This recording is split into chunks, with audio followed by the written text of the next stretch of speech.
Well, Judo Bank's Chief Economic Advisor, Warren Hogan, he joins us now. Warren, good to see you, but in the words of John McEnroe, you can't be serious.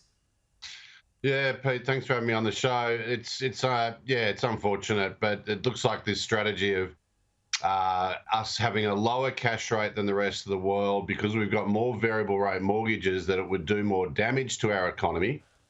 It's not playing out. The economy is actually looking a bit better this year. It was very soft last year.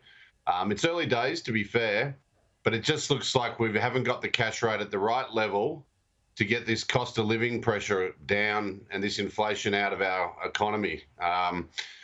So look, it's just a reality, and if cost of living is the number one priority, this is the only way we're going to get it done, is by having that interest rate at the right level, and it just doesn't seem to be there. Sorry, Warren, even though inflation is just about halved.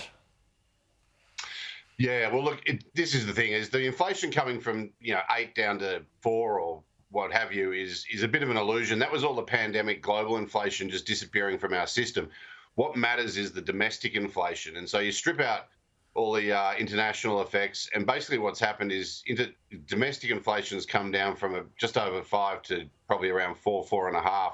And that's still too high. But the thing is, it's not showing a lot of downward trajectory. It's a little bit, it's not much. And the other thing is, if the economy is looking a little bit brighter, and of course these tax cuts on 1 July are going to give it a kick too, that's going to potentially put a bit of upward pressure on inflation at the end of the year or next year. So the RBA has to be forward-looking, and it's that domestic inflation which is problematic. But we'll see how it plays out. There's still a chance we get away with this. The cash rate doesn't have to go up.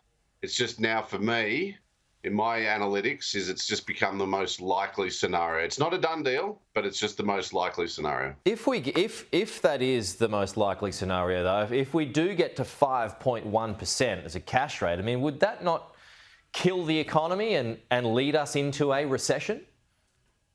I don't think so. I think this is the point, is that we're sort of feeling our way in the dark on where the right level of interest rates is. We just don't know. And I think what we're seeing in the last 3 months with the economic data is that 4.35 is not only not putting us into recession, we've gone through the softest of soft landing. It's really all been about consumer belt tightening, but it actually looks like it's getting better. So I'm sort of positioning this as that a 5% cash rate just keeps us in soft landing, and it doesn't give us a recession. And of course, the risk we face is if we don't address our inflation problems in a timely manner, we get what I call the 1988 syndrome. And that's that you get behind the game and you have to put rates up a lot. And of course, back then, that was a 17% cash rate. We're not going to go anywhere near that in this era.